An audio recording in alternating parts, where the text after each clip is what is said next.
tudo bem? Eu sou o professor Feliciano de Políticas Públicas para o curso Cuidadores de Idosos. Hoje nós vamos falar sobre a lei do idoso, a lei número 10.741, de 1º de janeiro de 2003. Essa lei foi conquistada a duras penas por conjunto de interesses dos idosos, a fim de que trouxesse para esse grupo de pessoas que está crescendo em todo o mundo, especialmente no Brasil, os direitos e obrigações do Estado em conceder políticas públicas, no sentido de que fosse exercido a liberdade, igualdade, propriedade, esses direitos que são inerentes da pessoa idosa. No artigo 1º da Lei 10.742, diz que é instituído onde é instituído o Estatuto de Idoso, destinado a assegurar os direitos da pessoa idosa com idade igual ou superior a 60 anos. Pacífico, nesse ponto ninguém discute. O idoso é considerado a partir dos 60 anos, embora haja ainda um problema da aposentadoria, que acontece por idade aos 65 anos de idade. O artigo 2º trata do gozo dos direitos fundamentais. Ora, os direitos fundamentais da pessoa humana são aqueles garantidos pela Constituição no seu artigo número 5, que é direito à vida, à liberdade, à propriedade, enfim, são esses direitos, são 5 direitos que está lá na Constituição. O Estatuto ainda fala do artigo número 3, que é a obrigação da família, da comunidade, da sociedade, do poder público, assegurar ao idoso com absoluta prioridade, preste atenção, absoluta prioridade, a efetivação do direito à vida, à saúde, à alimentação, à educação, à cultura, ao esporte, ao lazer, ao trabalho, à cidadania, à liberdade, dignidade e ao respeito e conveniência e convivência familiar e comunitária. Nesse artigo está inserido os direitos fundamentais e os direitos sociais garantidos pela Constituição brasileira. O parágrafo único desse artigo, que é essa garantia, que fala da garantia que compreende o atendimento preferencial e imediato e individualizado junto aos órgãos públicos e privados prestadores de serviços à população. Esse atendimento preferencial, ele diz respeito ao pagamento, por exemplo, de um débito junto ao banco, o recebimento dos seus proventos, do dinheiro, eles têm prioridade. Eu estou falando, as pessoas idosas têm prioridade no atendimento e é preferencial. Então, significa que as pessoas têm que conhecer os seus direitos, têm que conhecer a lei, especialmente os trabalhadores nessas áreas de prestação de serviço. O inciso 2 da lei, do parágrafo único, diz que a preferência na formulação e de políticas sociais públicas específicas. Ora, se há uma política pública e há, por exemplo, uma política pública de calçamentar, vamos calçamentar esta rua, a prefeitura compreende que deve calçamentar, através de um projeto, calçamentar uma rua. Esta rua, na rua seguinte também, que está no projeto, que existe 4, 5 pessoas idosas com problema de deslocamento, a preferência é, inicialmente, essa rua de habitação dos idosos. Então, é uma das políticas públicas, um exemplo de políticas públicas de preferencial que se dá ao idoso. As disposições preliminares do Estatuto diz que destinação privilegiada de recursos públicos nas áreas relacionadas com a proteção do idoso. Os recursos públicos, eles têm que ser destinados preferencialmente à pessoa idosa, à prestação de serviço da pessoa idosa. No inciso 4, a viabilização das formas alternativas de participação, ocupação e convívio com as demais gerações. Esse inciso, ele é bem claro quando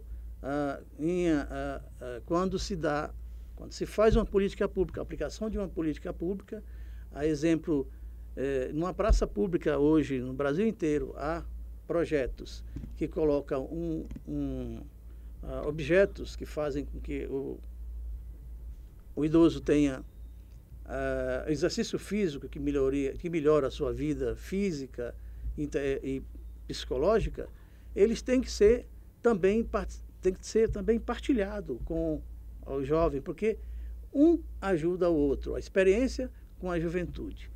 Priorização no atendimento do idoso por sua própria família, em detrimento do atendimento asilar.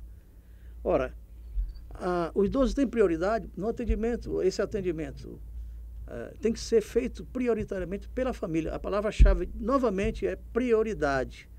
A família é o órgão central de uma sociedade. Então, se há um idoso na família, esse idoso vai se dar bem melhor, a vida dele vai ter mais qualidade se essa convivência for efetivada dentro da própria família. O que ocorre, às vezes, é que um idoso é colocado nas ruas e, ao desprezo, a família não procura mais e o idoso fica, às vezes, com alguma sequela, alguma doença que não o faz voltar para casa, e ele fica desprezado na rua. Isso é crime, a própria família responde por isso. Nesses casos em que não será possível a identificação da família, o município, os órgãos públicos recolhem e colocam essa pessoa no asilo. Mas o tratamento asilar não é o mais adequado. A prioridade é a família. As disposições preliminares da Lei 10.741, a Lei do Idoso, no seu artigo 6º, diz que a capacitação e reciclagem de recursos humanos nas áreas de geriatria e gerontologia e na prestação de serviço aos idosos. O que significa? As pessoas, geriatria, são os médicos que cuidam da saúde e do bem-estar do idoso. E gerontologia são os especialistas, as pessoas que se especializam no conhecimento da vida e do idoso, diríamos até no processo de envelhecimento. Então, isso pode ser feito por qualquer um profissional, eles têm que ser especializados para poder tratar bem melhor a saúde do idoso. E a prestação de serviço a esses idosos também são feitas por você que está aí se preparando para se tornar um cuidador do idoso, um técnico cuidador do idoso. Aliás, esta lei, a lei que regulariza a profissão, já foi aprovada pelo Congresso Nacional. Deve estar entrando em vigor nesses dias. No artigo 6, 7, estabelecimento de mecanismo que favoreça a divulgação de informação de caráter educativo sobre os aspectos biosociais e do envelhecimento. Ora, é um direito do idoso ter conhecimento de todos os processos científicos e sociais que são divulgados para a sua sobrevivência, para a sua saúde. Então, é um direito. Em qualquer local público tem que ser fixado placas, ou mesmo informações que dê a qualidade, que mostre para o idoso os seus direitos e a qualidade, o que está fazendo cientificamente para a sua melhoria de vida. Garantia de acesso à rede de saúde e de assistência social local. A gente percebe em muitos locais que o idoso fica horas e horas numa fila esperando o atendimento médico, hospitalar. Como nós dissemos, é um serviço público e tem que ter prioridade ao idoso. Ele não pode permanecer mais de uma hora em uma fila esperando, o que a gente percebe é o descumprimento total da lei. Prioridade no recebimento da restituição do imposto de renda. Ora, o imposto de renda é um imposto que foi pago por você durante o seu trabalho, os seus rendimentos que geraram esse imposto. O imposto de renda é uma obrigação de quem contribui, e você já contribuiu muito. Você idoso, você que já contribuiu muito, tem a prioridade do recebimento da restituição desse imposto de renda. Acho que no primeiro lote do recebimento de distribuição do imposto de renda, você já está incluído nele. Os artigos mais importantes do Estatuto do Idoso, nós vamos falar aqui, que seria o artigo 4, o artigo 4, 5, 6. O 4 diz o seguinte: nenhum idoso será objeto de qualquer tipo de negligência, discriminação, violência, crueldade ou opressão, e todo atentado aos seus direitos por ação ou omissão será punido na forma da lei. O inciso 1º da lei, do artigo, diz que é dever de todos prevenir as ameaças ou violação dos direitos do idoso. Eu gostaria de chamar a atenção para um fato que ocorre todos os dias em todas as cidades no Brasil. Nas paradas de ônibus, os idosos têm direito no transporte público, às primeiras cadeiras. E o que ocorre é que, às vezes, o ônibus para na parada de ônibus, o idoso vai subir ao ônibus e às vezes, sendo o último, porque há problema de deslocamento, o motorista arranca de vez. Às vezes o idoso cai, e se cair pode sofrer sequelas e até ir a óbitos. Ou muitas vezes, dentro do ônibus, o motorista também arranca de vez. E o idoso, sofre aquela pressão, não dá para segurar. Ele tem problemas também de garantia da força e às vezes se machuca. Quando você vê qualquer uma dessas atitudes de motorista, você tem a obrigação de reclamar. Você tem que denunciar. Se você denunciar, você ficará bem com você mesmo e fará bem uma sociedade, um grupo de pessoas que necessita de muita atenção e muito carinho. No inciso 2, diz: as obrigações previstas nessa lei não excluem as prevenções e outras decorrentes dos princípios por ela adotada. Prevenção de acidente, por exemplo, você tem que ser bastante observador para prever o que pode acontecer a um idoso. E aí é uma obrigação sua recorrer aos métodos e condições favoráveis a prevenir que haja um acidente. No artigo 5 da lei do idoso, diz que a inobservância das normas de prevenção importará em responsabilidade a pessoa física ou jurídica nos termos da lei.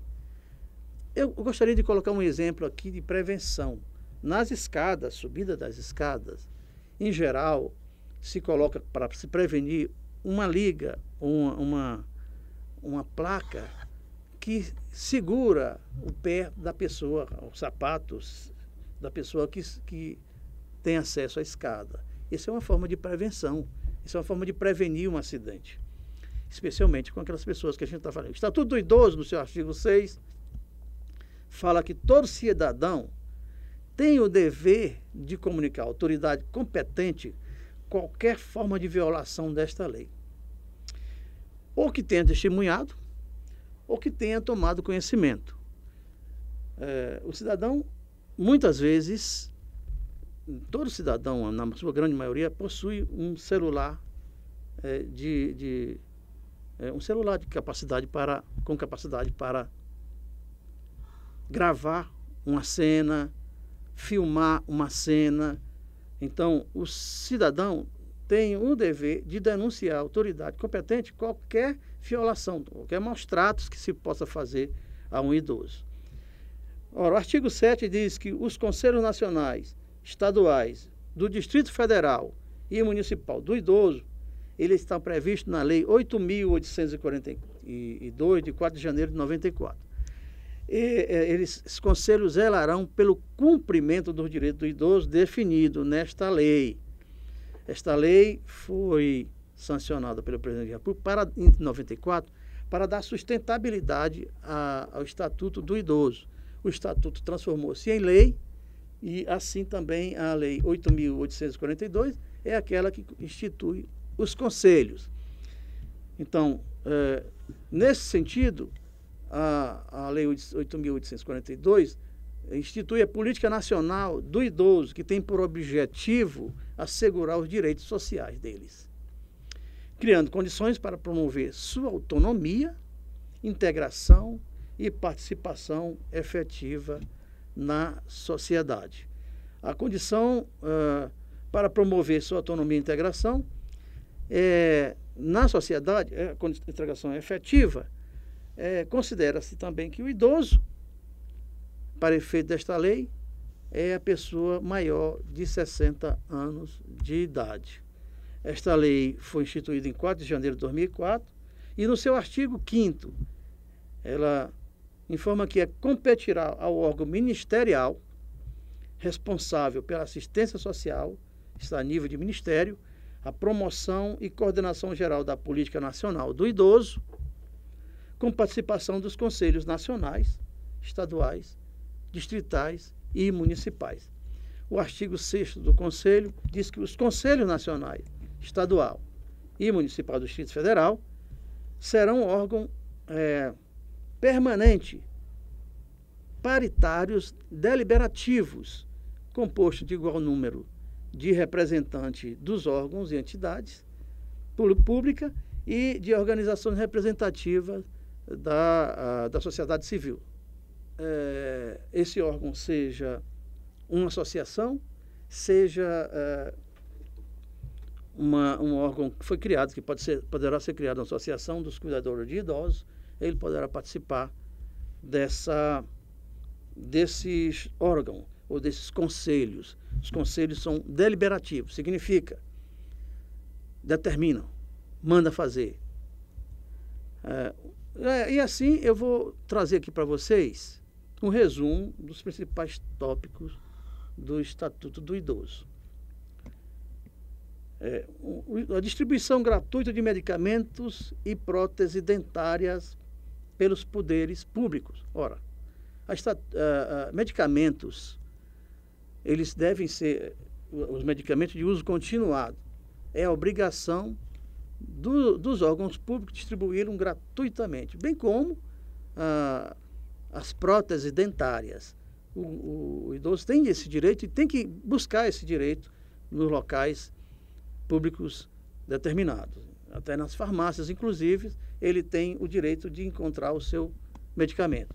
Nos contratos novos feitos nos planos de saúde, muitos contratos dizem que tem que haver reajuste abusivo até. Esses contratos feitos por esses órgãos nos planos de saúde, não poderá haver reajuste em função da idade após os 60 anos. Nas passagens, nos transportes públicos, o desconto, como eu havia dito,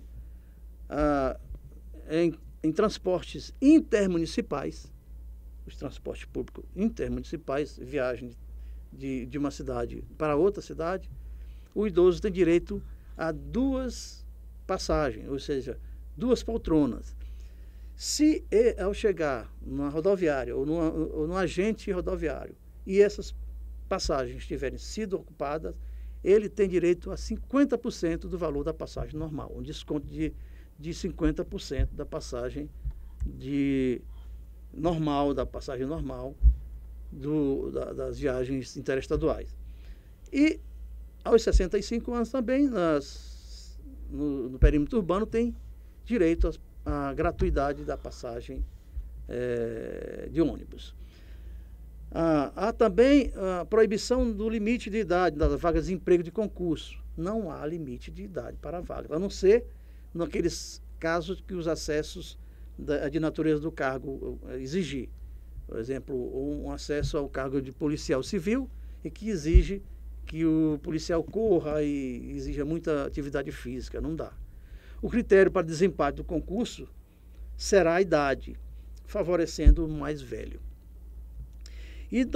Idosos com 65 anos ou mais que não tiverem como sustentar terão direito ao benefício de um salário mínimo instituído pelo LOAS. Esse processo é rápido e seguro.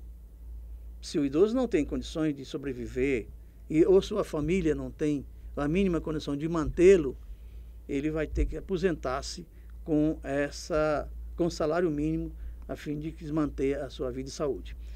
E, por fim, os processos judiciais envolvendo pessoas com mais de 60 anos terão prioridade, certo? Então, assim, se é um processo judicial, a prioridade é do idoso. E mais importante, nos programas habitacionais para aquisição de imóveis,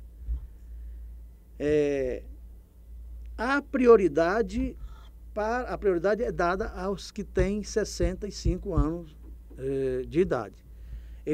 São reservados 3% das habitações para essas pessoas e é gratuita. Portanto, procure o seu direito. Bom, diante dessas inúmeras questões, inúmeras leis que favorecem a pessoa idosa, nós achamos que você, que está fazendo esse curso de direitos, que trabalha com direito da pessoa idosa e com cuidados, são os cuidadores da pessoa idosa, tem o dever de aprofundar-se para conhecer essa lei, as leis que protegem a pessoa idosa. E, nesse aspecto, você tem todo um processo, toda uma gama de informações no site do curso Cuidadores de Idosos. Esperamos ter contribuído, mais uma vez, com o aumento, o seu conhecimento intelectual. Até breve.